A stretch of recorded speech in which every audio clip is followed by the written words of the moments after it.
Hello everyone, আমি অঞ্জলি চলে আসলাম। তো দেখো, একটা বেগুন নিয়েছি, দুটো টমেটো নিয়েছি, আলু নিয়েছি। তো দেখো, এগুলো আমি কেটে নেবো। তো দেখতে পাচ্ছ বেগুনটা পুরো ফ্রেশ কচি ছিল। তো দেখতে পাচ্ছ আমি লম্বা লম্বা করে বেগুনগুলো আলু কেটে নিয়েছি, জলে দিচ্ছি। তো দেখতে পাচ্ছ এক এক করে সব কিছু আমি কেটে নিলাম। ফাইনালি কেটে ধুয়ে পরিষ্কার করে গুছিয়ে নিয়েছি। তো নীলবগো দিয়ে রান্না হবে। যে মাছের আটাটা নীল হয় ওই কারণে নীলবগো বলে। তো মাছটা খেতে দারুণ টেস্টি। তো বেগুন দিয়ে রান্না করবো। তো দেখতে পাচ্ছ এই সাইডে আমি নীলবগো মাছ নিয়েছি, নীল কাটা, আর খেতেও দারুণ, মানে কি বলবো, কাঁকড়া শ্বাসের মতো ভেঙে আসে। যারা খেয়েছো কমেন্টে জানিও, ভীষণ সুন্দর খেতে। তো বেগুন দিয়ে রান্না হবে। আর ওইদিকে ট্যাংরা মাছ কিছু। তো দেখতে পাচ্ছ এই যে লবণ আর হলুদ দিয়ে মাছগুলো আমি সব মাখিয়ে নেব। মাখিয়ে আমি এক এক করে সবগুলো আমি ভেজে নেব। তো দেখতে পাচ্ছ লবণ আর হলুদ দিয়ে ফাইনালি আমি মাছগুলো মাখিয়ে নিচ্ছি। এদিকে কড়াতে তেল দিয়েছি, দিয়ে এবারে আমি সব মাছগুলো সুন্দর করে লাল লাল করে ভেজে নিয়েছি, দেখতে পাচ্ছ। তো ফাইনালি আমার মাছ ভাজা কমপ্লিট হয়ে গেছে।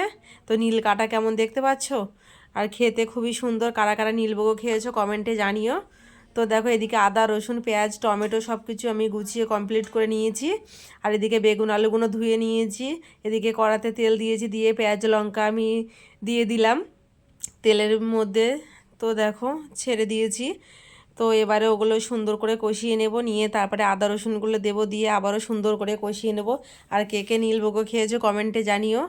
তো দেখো, নীলবগো দিয়ে বেগুন দিয়ে খুব টেস্ট লাগে, আর মাছটা খুবই সুন্দর লাগে। আর ও রাত্রে ভাজা করে রেখে দিয়ে রান্না করলে খুবই সুন্দর লাগে, আর কাঁটাগুলো নীল হয়। কারা কারা খেয়েছো কমেন্টে জানিও। তো দেখো, আমি আদা রসুনও ফাইনালি দিয়ে দিয়েছি। এবারে সব কিছু সুন্দর করে কষিয়ে নেব, দেখতে পাচ্ছ। আর ভিডিওটা স্কিপ করবে না, সবাইকে বলছি প্রথম থেকে ফার্স্ট থেকে লাস্ট অবধি দেখার জন্য সবাইকে অনুরোধ করছি। তো দেখো কেমন হয় সবাই একটু জানিও, লাইক কমেন্ট শেয়ার করো ভিডিওটা।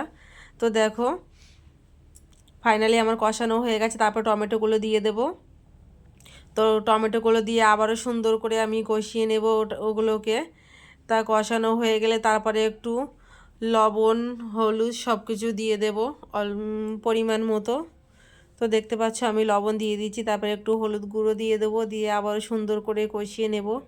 নিয়ে তারপরে একটু লাল লঙ্কার গুঁড়ো দেব, মানে আমি কাঁচা লঙ্কা দিয়েছিলাম, যে যেমন লঙ্কা খাবে ঝাল খাবে সে তেমন দেবে।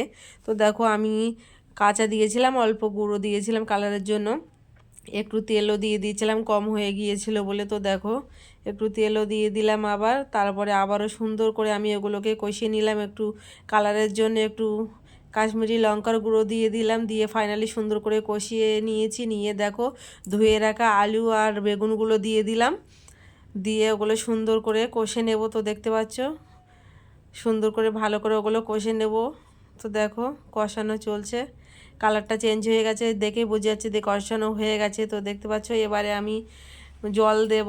তো জল দেওয়ার পালা, দেখতে পাচ্ছ পরিমাণ মতো আমি জল দিয়ে দিলাম। যে যেমন ঝোল খাবে তেমন জল দেবে। তো দেখো আমি জল দিয়ে দিলাম। ফাইনালি তরকারিটা ফুটে গেলে আমি মাছ, এই যে ফুটে গিয়েছে দেখো, মাছগুলোও দিয়ে দিয়েছি। দিয়ে আবারও সুন্দর করে ফুটিয়ে নেব। তো দেখতে পাচ্ছ মাছগুলো দিয়ে আবারও সুন্দর করে ফুটিয়ে নিলাম, নিয়ে মানে তরকারিটা ফুটে গেছে, হয়ে গেছে। ফাইনালি জিরে ধনে মৌরি ভেজে রাখা ছিল গুঁড়ো, ওটাও দিয়ে দিলাম উপর থেকে ছড়িয়ে। তো দেখো আমার এই আর একটুকুনি চাপা দিয়ে দিলাম, মানে ঢাকা দিয়ে একটু ফুটিয়ে নিলাম, নিয়ে কমপ্লিট হয়ে গেছে। আর এই সাইডে দেখতে পাচ্ছ আমার ভাতটাও কমপ্লিট হয়ে গেছে, ফাইনালি রেডি হয়ে গেছে। আর এই সাইডে আমার তরকারিটাও রেডি। তো ফাইনাল দেখতে পাচ্ছ এই যে পুরো রেডি হয়ে গেছে। কেমন লাগলো ভিডিওটা জানাতে ভুলো না। Tata bye bye.